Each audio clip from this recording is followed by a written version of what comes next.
오늘 우리는 기도에 대한 유명한 말씀 한 구절을 대하게 됩니다. 기도하기를 쉬는 죄라는 사무엘의 고백입니다. 기도는 성도들에게 있어서 너무나도 중요한 신앙적 요소입니다. 아무리 강조를 해도 부족하지 않는 신앙의 모습이 있다면 그건 기도일 것입니다. 왜냐하면 기도는 그래서 성도들의 호흡이라고 이야기하듯이 정말로 기도는 참으로 우리들에게 중요한 것이고 또 잊혀져서는 안 되는 신앙적 행위가 되어질 것입니다. 그러나 그것이 오늘 말씀처럼 이렇게 우리들에게 요구되어지면 상당한 부담감이 되는 것 또한 사실입니다. 기도를 쉬는 것이 죄다라는 규정이죠. 우리가 데살로니가서에도 보면은 쉬지 말고 기도하라는 그러한 말씀이 있지 않습니까? 우리가 기도는 성도가 기도를 많이 하고 기도를 열심히 해야 되는 건 맞고 꼭 그렇게 해야 하긴 하지만 기도를 쉬는 게 죄가 된다. 그러면 이 쉰다라는 것이 과연 어떠한 모습이고 어떠한 규정인가가 굉장히 애매해지게 되는 거죠. 정말로 24시간 하루도 한시도 1초도 쉬지 않고 기도를 하는 것을 의미한다면 이 말씀은 우리들에게 너무 불가능한 것이고 우리들에게 말하자면 큰 짐을 지어주는 우리 죄인 만드는 말씀일 텐데 그것이 아니라면 우리가 할 수 있는 안에서의 쉬지 않고 기도한 것이라면 과연 그건 어느 정도 이어야 하는가? 23시간 59분 57초하고 3초 딱 쉬었는데 3초 쉬었다고 죄가 된다고 그럼 참 곤란한 경우가 아니냐라는 이야기죠. 이 말씀을 어떻게 이해를 해야 되는가? 하루에 한 번? 하루에 1시간? 아니면 기도할 때마다 우리가 밥 먹을 때마다 이 굉장히 규정하기가 쉽지 않은 법조문이 되어지는 것을 보게 됩니다. 오늘 기도하기를 쉬는 죄를 범하지 않겠다. 기도하는 게 쉬는 것이 죄라면 우리에게 굉장한 말하자면 부담과 짓누름을 줄 수 있는 말씀 되어진다는 것입니다. 근데 오늘 말씀은 기도를 쉬는 죄를 얘기하는 것이 아니고 그 앞에 조건까지 붙어 있다는 거죠. 너희를 위하여 기도하기를 쉬는 죄를 요 앞에 범하지 않겠다. 근데 이 말씀도 되게 어렵습니다. 왜냐하면 사무엘이 내가 너희를 위하여 기도를 하겠다라는 얘기인데 내가 너희를 위하여 기도를 하지 않는 게 죄가 되기 때문에 기도를 하게 된다면 이게 굉장히 이 문장이 성립이 잘 안 되는 구조를 만들게 됩니다. 왜냐하면 내가 너희를 위하여 기도를 해야 하는데 기도를 너희를 위해서 하는데 그게 기도가 쉬게 되는 게 죄가 되다 보면 그 죄를 짓지 않기 위해서 너희를 위해서 계속 기도하다 보면 그게 너희를 위한 기도가 되지 않는다는 거죠. 무슨 말인지 아시겠죠? 이 너희를 위한 게 중심인데 너희를 위하여 기도를 쉬는 게 죄이기 때문에 너희를 위하여 기도하는 것을 쉬지 않는 기도를 드린다면 그 기도는 너희를 위한 기도가 아니라 내가 죄짓지 않기 위한 기도가 되어질 수 있는 구조다라는 거죠. 그러니까 너희를 위하여 기도를 쉬지 않는 너희를 위하여 기도를 쉬는 것이 죄다라는 이 말 자체가 굉장히 어려운 말하자면 주문이 되어지는 것이죠. 정말 깨어서 늘 너희를 위해서만 막 집중해야 되고 기도 좀 쉴까? 이게 죄인데 그래서 기도하면 이제 이게 너희를 위한 게 아니라 졸제 나를 위한 기도가 되기 때문에 이게 말이 안 되는 구조가 되어지는 거죠. 왜 근데 사무엘은 이런 고백을 우리들에게 남겨서 하나님은 사무엘을 통해 이런 고백을 남게 하셔서 우리에게 부담을 주는가? 그래서 우리가 이 말씀을 그렇게 많이 사용하지 않습니다. 기도를 쉬면 죄라고, 기도 쉬지 말라고, 늘 기도하라고. 막 그렇게 우리가 이제 압박을 가할 때 이 말씀을 많이 이용하는데 그것만은 아니다라는 생각들을 하게 된다는 거예요. 더 귀중한 하나님의 중심이 이 말씀 가운데 있음을 이제 우리가 깨달아야 한다는 것입니다. 오늘 이 말씀은 어떤 배경에서부터 시작을 하느냐 하면요. 좀 전 배경이 깁니다. 사울이 왕으로 세워집니다. 근데 사울이 선거로 된 게 아니고 뽑기로 되어진 거거든요. 추첨으로 되어진 겁니다. 그 사울이 왕으로 뽑기에 당첨이 되었을 때 어떤 사람들은 왕이 세워져서 좋다라고도 하지만 대부분의 사람들은 인정하지를 못했습니다. 왜냐하면 그가 이전에 갖고 있었던 모든 가정의 배경이나 이런 것들이 뭐 유력한 사람이라고 얘기하기가 어려웠기 때문에 사울을 인정하지 못하는 많은 그러한 모습들이 있었습니다. 그래서 사울이 하나님에 의해서 왕으로 뽑히긴 했지만 당장 왕 노릇을 할 수 있었던 건 아닙니다. 말씀에서도 보면 사울은 뽑히긴 뽑혔지만 그 다음엔 어떻게 했냐면 집에 가서 농사를 진 걸로 되어 있습니다. 그 왕으로 뽑히긴 뽑혔지만 뭐 왕으로 인정해줘야 왕이 되죠. 그 집에서 그냥 농사 짓고 있었다라는 것입니다. 근데 그때 길랏 야베스라는 땅을 암몬 족속이 공격을 해옵니다. 내가 너희들 오른쪽 눈을 다 뽑아버리겠다. 막 이래서 굉장히 강력하게 암몬 자손들이 길랏 야베스 그 주민들을 말하자면 협박을 하게 되어집니다. 그래서 이 사람들이 사울에게 전령을 보냅니다. 너 왕으로 뽑혔으니까 이때 우리 한번 도와줘야 되지 않겠느냐. 뭐 그런 취지로 전령을 보냅니다. 사울이 밭에서 소를 몰고 있다가 그 전령의 말을 듣습니다. 그때 하나님의 영에 크게 감동이 돼서 그가 몰고 있던 소를 죽여서 소의 각을 떠서 그 각을 전령들의 손에 모든 지파에 보내버립니다. 그리고 오늘 이 사울과 사무엘을 따르지 않는 모든 족속은 이렇게 될 것이다. 각든 소처럼 될 것이다. 말하자면 일종의 그런 위협을 경고를 모든 백성들에게 보냈죠. 첫 왕이 뽑히고 첫 소집령이 내린 겁니다. 그랬더니 이스라엘 백성들이 다 모였습니다. 그래서 그 백성들을 몰고 가서 암몬 자손들을 무찔러 버립니다. 그리고 길랏 야베스 땅을 구원해내죠. 나라 분위기가 어떠했겠습니까? 나라가 아주 난리가 났죠. 우리가 왕을 잘 세웠다. 우리가 왕을 택하길 잘했다. 정말 다른 나라 왕처럼 우리를 모으고 우리를 데리고 나가서 우리를 구원했던 그들이 기대했던 왕 그 모습, 딱 그 모습이 이제 그들 눈앞에서 시작이 되니까 너무 그들이 기뻐하고 좋아했죠. 사울이 왕으로 뽑혔을 때 반대하는 사람들이 다 누구냐? 그 사람들 우리가 다 죽이겠다라고 할 정도로 아주 사울을 향해 다 모이게 됩니다. 그걸 보면서 이제 사무엘이 자기가 물러나게 됩니다. 여태까지 사무엘이 지도자였고 사무엘이 왕의 역할을 감당했지만 이제 사울이 백성들에게 인정을 받기 때문에 사무엘이 물러나면서 고별적인 말들을 하는 것이 이 12장에 있는 말씀입니다. 사무엘이 이렇게 말을 시작합니다. 내가 이제 너희들이 왕을 세웠으니까 내가 이제 물러나겠다. 내가 너희들 걸 뺏은 게 있느냐? 내가 너희들을 권력을 내가 이용해서 너희들에게 불이익을 가한 게 있느냐? 백성들이 없다라고 얘기합니다. 그러고 나서 이제 사무엘이 얘기를 하는데 그 얘기의 중심은 바로 뭡니다. 그 중심은 그들이 지금 왕이 처음으로 세워져서 큰 승리를 거두고 나라가 굉장히 지금 흥분 상태에 있는 거죠. 그들 향해 사무엘이 이렇게 얘기합니다. 너희들이 지금 왕을 세워서 왕을 달라 그래서 왕을 하나님이 주셨는데 그 왕이 너희들 앞에서 전쟁을 잘해서 이겨서 너희들이 굉장히 지금 잘하는 것처럼 생각하고 있지만 너희들 절대로 오해하지 말라는 거죠. 너희들이 하나님을 왕으로 인정하지 않고 사람으로 왕을 세웠던 것은 분명한 죄이고 악이다 라는 것을 그들에게 얘기합니다.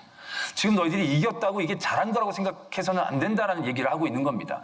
너희들이 왕을 세운 것이 하나님 앞에 얼마나 악인지 죄인지를 사무엘이 그들에게 깨닫게 해주고 있다는 것입니다.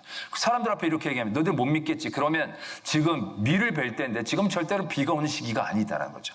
이스라엘은요 굉장히 기후가 정확하게 움직이는 땅입니다.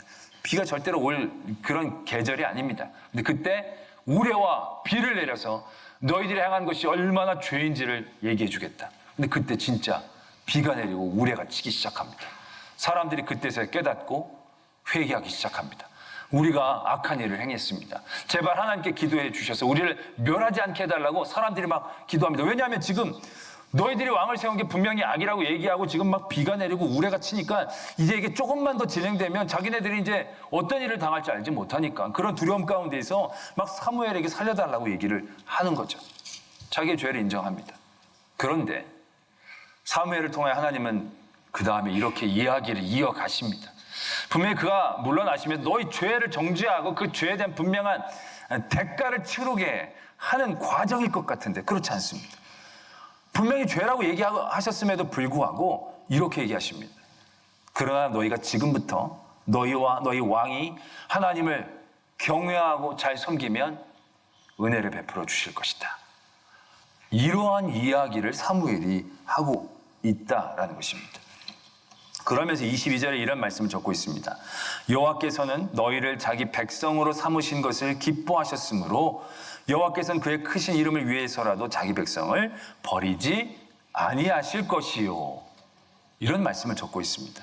지금 사무엘이 자기가 물러나가면서 백성들이 잘못했다는 법에 대한 얘기를 하고 있습니다. 악에 대한 얘기를 하고 있습니다. 근데 그 법과 악에 대한 얘기를 하면서 그들을 정죄하고 징벌을 예고하는 게 아니고요. 너희들이 죄는 지었지만 하나님은 여전히 너희를 사랑하시고 너희를 택하신 것을 여전히 기뻐하시고 그래서 너희들이 왕이라는 그런 잘못된 존재를 택했음에도 불구하고 하나님을 진심으로 잘 섬기고 따르면 하나님은 너희들을 지키시고 은혜를 주실 것이다 라는 하나님의 마음을 얘기하고 있다는 것입니다. 그리고 나서 사무엘이 이렇게 고백하는 겁니다. 나는 너희를 위하여 기도하기를 쉬는 죄를 여호와 앞에 결단코 범하지 않겠다.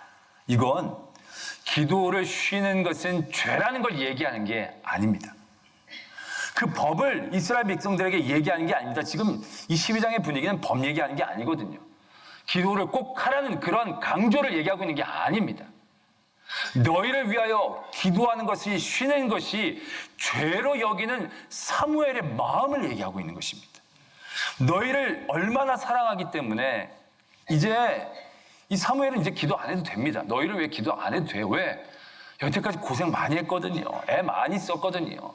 이 사무엘의 통치 기간 동안에 그 나라가 얼마나 안전하게 잘 지켜졌는지 모릅니다. 얼마나 열심으로 전국을 돌아다니면서 통치했는지 모릅니다. 이제 사무엘이 그 일을 놓고 은퇴하는 은퇴사에서 이제 나는 충분히 했다. 할 만큼 했다. 다 이루었다. 이렇게 얘기해도 돼요. 이 사무엘이 기도하지 않아도 솔직히 사무엘이 죄라고 얘기할 수 없는 그런 만큼 사무엘은 잘했어요. 그럼에도 불구하고 하나님이 기도를 쉬는 게 죄라고 얘기한 게 아니고요. 사무엘 그 스스로가 내가 너희를 위하여 기도를 하지 않는 건 죄라고 여길 만큼 사무엘은 그 민족을 하나님의 마음으로 사랑하고 품고 있었다는 것을 오늘 우리에게 이 말씀을 통하여 도전하고 계신다라는 것입니다. 아울러 우리가 하나님을 믿는 믿음의 중심 또한 이러한 중심을 가지고 임해야 한다는 것을 우리에게 가르쳐주고 계신다는 것을 분명히 깨달아야 한다는 것입니다. 사무엘은 정말 민족을 사랑했습니다. 그의 의무로 하나님이 택해 주신 지도자로서 그냥 잘 다스리고 임무를 마치고 돌아가는 것으로 끝나는 게 아니라요. 정말 하나님이 그 민족을 내가 너희를 택하신 것을 기뻐했다라고 하나님이 말씀하신 것을 그의 마음에 품고 그 하나님의 마음으로 백성을 진정으로 사랑하는 지도자로 섰다는 거죠. 그래서 그는 지금 일 안 해도 돼요. 쉬어도 돼요. 여태까지도 잘했어요. 그러나 그에게는 그들을 위하여 기도를 쉬는 것이 죄로 여길 만큼 그들을 향한 하나님의 사랑과 그의 사랑이 있었다는 것을 오늘 말씀을 통하여 표현하고 계십니다. 여러분, 기도를 쉬는 건 죄가 아닙니다. 기도를 안 하는 건 죄가 아닙니다. 왜냐하면 기도는 호흡이잖아요. 숨을 안 쉰다고 죄를 짓는 겁니까? 기도를 안 하면 죄가 아니고 기도를 안 하면 죽음이지요. 죄라고 얘기할 여유도 시간도 없습니다. 우리가 기도가 호흡인데 숨을 안 쉰다고 너 왜 숨 안 쉬어? 너 죄인이네? 잡아갑니까? 안 그럽니다. 안 그래도 돼요. 왜? 숨 안 쉬면 자기가 죽는 거니까. 죄라고 얘기할 필요도 없고 죄는 회개하라고 얘기할 기회라도 있지만 굳이 그럴 필요가 없어요. 기도는 안 한다고 죄라고 얘기할 필요가 없어요. 기도해라 이러는 게 죄 짓지 말라는 게 아니라 살아라라는 얘기지. 의로워라 바라라는 얘기가 솔직히 아니거든요. 그러니까 기도를 쉬는 건 죄가 아니에요. 솔직히 기도를 쉬는 게 뭔지도 우린 잘 몰라요. 그런데 이게 죄라고 규정하는 것은 그만큼 그들을 향한 그의 사랑과 마음의 중심들이 표현되고 있다는 거예요. 나중에도 사울이 아말렉을 진멸하라는데 말을 듣지 않죠. 사무엘이 그래서 가서 얘기합니다. 하나님이 이제 당신을 버리셨습니다. 그리고 나서 사무엘이 죽을 때까지 사울을 가서 보지 않습니다. 말씀이 이렇게 적고 있죠. 사무엘이 죽는 날까지 사울을 다시 가서 보지 아니하였으니 이는 그가 사울을 위하여 슬퍼함이었고, 말씀이 이렇게 적고 있습니다. 사울이 사무엘에게는 굉장히 불편한 존재입니다. 솔직히 자기가 왕처럼 지내다가 왕으로 뽑힌 사람이고 또 이제 왕이 되어서 자기라 전임자기 때문에 어떻게 할지 모르는 굉장히 불편한 사이예요. 굉장히 시기할 수도 있고 경계할 수도 있는 사이입니다. 근데 이 사울이 하나님의 말씀을 잘 지키지 않았던 거예요. 그래서 하나님의 말씀을 가서 전했어요. 근데 사무엘의 마음은요, 그 사울이 얄밉거나 밉거나 싫은 게 아니었어요. 그가 하나님께 버림받았다는 게 너무 안타깝고 슬펐다는 거예요. 그만큼 사무엘은 사울을 안타깝게 여기고 사랑하는 마음이 있었다는 거예요. 전임자로서의 의무가 아니라 그를 사랑하는 마음이 있었다는 거예요. 그래서 사울을 보지를 못한 거예요. 보면 화가 나서가 아니에요. 보면 너무 눈물이 나고 아파서 너무 마음이 슬프고 괴로웠어. 왜? 그가 하나님 앞에 버림을 받았다는 사실이 너무 그도 아프기 때문에 그래서 사무엘이 사울을 보지 않았다는 거예요. 그만큼 사무엘은 사울을, 이스라엘 민족을 하나님의 마음으로 사랑하는 그 마음을 품고 있었다라는 것입니다. 그런 마음이 있었기 때문에 내가 너희를 위하여 기도라는 것을 쉬는 건 죄라는 개념이 그 안에서 생겨날 수 있었다는 거죠. 그 개념이 그로 하여금 끊임없이 그 민족을 위하여, 사울을 위하여 기도할 수 있는 에너지의 근원이 되고 있다는 것을 우리 분명히 발견할 수 있어야 한다는 것입니다. 우리들이 열심히 믿고 하나님 앞에 나오지만 여러분들의 믿음의 에너지의 힘이 뭡니까? 우리 안에는 법을 지키는 믿음이 될 때가 너무 많이 있어요. 율법을 지키는 믿음이 될 때가 너무 많이 있어요. 그러면요, 그 믿음은 표시가 나요. 왜냐하면 법을 지키는 건요, 뭔가 마음에 선 같은 게 있어요. 그래서 딱 거기까지만 하면 되는 거예요. 법은 그것만 지키면 되잖아요. 사람을 때리지 말아라, 죽이지 말아라. 그러면 죽이지만 않으면 법을 지키는 거예요. 그러나 그 사람을 사랑하는 마음으로 이 율법을 지키는 건 얘기가 달라지죠. 어떤 사람이 피 흘리고 있어요. 내가 때린 건 아니고 내가 죽인 것도 아니니까는 그냥 지나가면 돼요. 그러면 법은 지킨 거예요. 내가 도우려다가도 난 법만 지키면 되지. 그럼 내 행동을 붙잡는 거예요. 내 생각을 붙잡는 거예요. 내 사랑을 붙잡는 거예요. 거기까지만이에요. 그러나 오늘 사무엘 같은 마음을 가지고 우리가 하나님의 말씀과 하나님의 신앙적인 도전들을 하기를 원하신다는 것이죠. 여러분들은 어떻습니까? 교회 생활하면서 법을 지키는 건 아니겠습니까? 마음 안에 묘한 선이 하나 있지 않습니까? 그래서 주일 예배 드리고 또 저녁 예배 때도 가려다가 보면 너무 심한 거 아닌가 내가. 주일 낮 예배만 드리면 내가 저녁까지 너무 이거 맹신도적으로 내가 하는 게 아닌가. 근거도 없고 개념도 없는 자기 안에서의 기준을 가지고 그 법을 우리가 지키려고 할 때가 얼마나 많이 있습니까? 저도 보면 금식을 할 때, 아침 금식을 하면, 이게 아침 금식이 12시부터 12시까지 하는 건데, 막 이제 12시 되면 이제 먹으려고 막 기다리고 있다가 바쁜 막 일이 있어가지고 뭐 하다 보면 12시 40분 정도 될 때가 있어요. 그러면 억울해 미치는 거예요. 야, 40분이나 내가 늦게 먹었네. 한 12시에 때가면 먹어야 되는데 40분이나 지나쳤네? 그럼 어떤 생각이 드느냐? 내일은 11시 20분에 끝내도 되지 않겠나? 이게 뭡니까? 룰로 지키는 거거든요. 금식이 정말 하나님의 마음과 하나님의 사랑을 느끼기 위한 깊은 사랑 가운데서 되면 12시가 아니라 1시가 넘어도 억울하고 답답한 게 없죠. 근데 법으로 지키면요, 딱 그런 마음이 우리 안에 드는 거예요. 헌금도 법으로 하면 11조, 11조면 요 10분의 1이니까 요 안에 주일헌금, 선교헌금 뭐 이런 거 다 포함해서 10분의 1만 드리면 되겠지. 근데 어떻게 잘못해가지고 계산 착각을 해가지고 1,000원을 더 냈어요. 그럼 그게 눈에 확 배기는 거죠. 다음 달에 1,000원을 빼자. 이렇게 되는 거죠. 이게 룰로 지키는 거예요. 이게 법으로 지키는 거예요. 여러분들이 모든 신앙생활 가운데 뭔가 하다가 멈칫거리는 순간들을 만나지 않습니까? 내가 너무 과한 거 아닌가? 내가 너무 심한 거 아닌가? 내가 너무 열심히 내가 너무 주제를 넘은 게 아닌가? 그런 모든 생각들의 시작은 결국 우리의 에너지의 중심이 사랑이 아니고 관계가 아니고 법이 될 때 그런 모습이 나타나게 되어진다는 것이죠. 안식일을 지켜라. 안식일을 지키는 게 왜 지키는 겁니까? 6일 동안 하나님께서 천지를 창조하시고 7일 쉬셨기 때문에 그래서 우리가 안식일을 쉬는 겁니다. 안식일을 거룩하게 지키는 겁니다. 안식일 딱 7일만 지키는 게 아니고요. 그 날을 지키면서 나머지 6일 나의 모든 일들을 열심히 감당하지만 그 모든 순간순간마다 하나님의 나라를 위해서 일하시는 것들을 깨닫고 감사히 여기며 더 나가고 그래서 그 7일을 더욱더 기쁘고 감사하고 거룩하게 지낼 수 있는 에너지를 만드는 그런 구조로 안식일을 섬기는 거죠. 근데 그게 법이 되면요. 6일 동안은 아무렇게나 살아도 되는 거예요. 7일만 잘 지키면 나머지 6일은 내가 하고 싶은 그것대로 해도 괜찮게 되는 거예요. 왜? 법은 지켰으니까. 내가 룰은 어기지 않았으니까. 크게 빗나간 건 아니니까. 내 스스로가 수없이 많이 위안하면서 6일 동안의 마음대로 하나님에 대한 생각들을 지울 수 있는 자격인 것처럼 생각하게 만드는 구조들. 이게 우리들의 믿음의 모습이 되어질 때가 얼마나 많이 있는가를 깨달아 봐야 한다는 것이죠.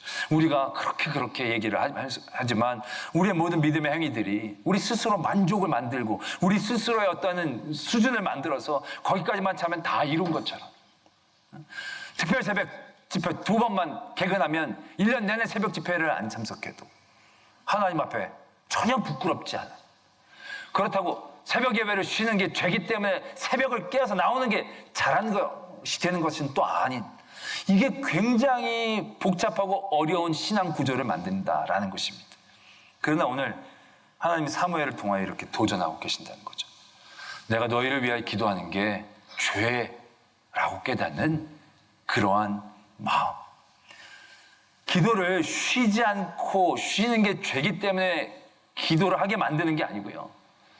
기도를 자꾸 하고 싶고, 기도를 안 하면 내가 불편하고, 기도를 안 하는 게 내가 더 힘들어서 기도를 할 수 있게 되어지는 그 믿음과 마음의 구조. 그것이 오늘 하나님이 사무엘을 통해 우리에게 주시는 구조이다라는 것입니다.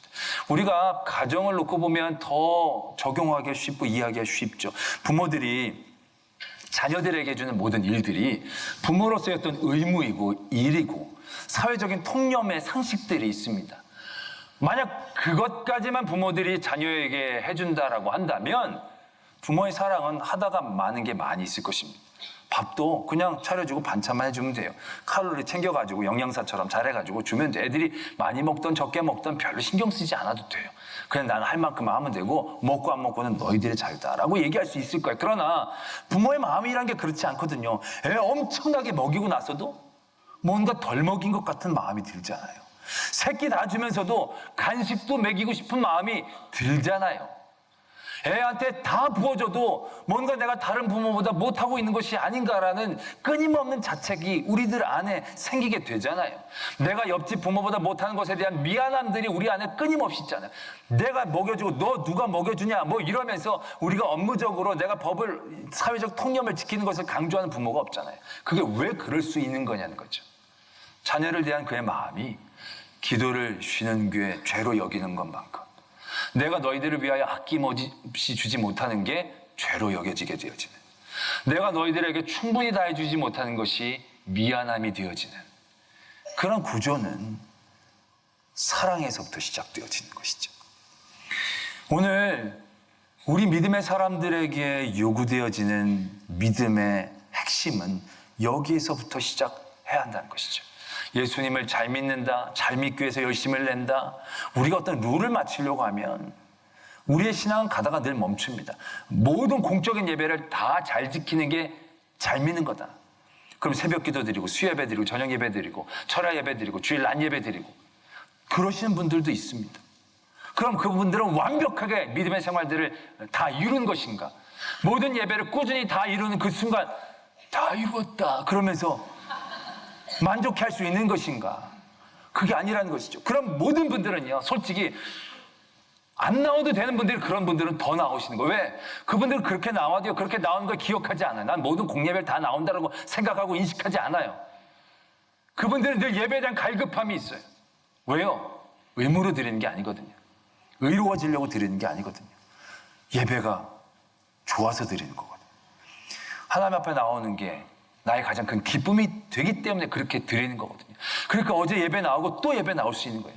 법이라면 그렇게 되겠어요? 나 지난주 예배 드렸는데, 나 어제 예배 드렸는데. 그 사랑이 계셨기 때문에 우리의 수없이 많은 죄악 가운데에서도 하나님은 그 인자하심과 긍휼하심이 영원함으로 우리를 품어주실 수 있었다라는 것이죠.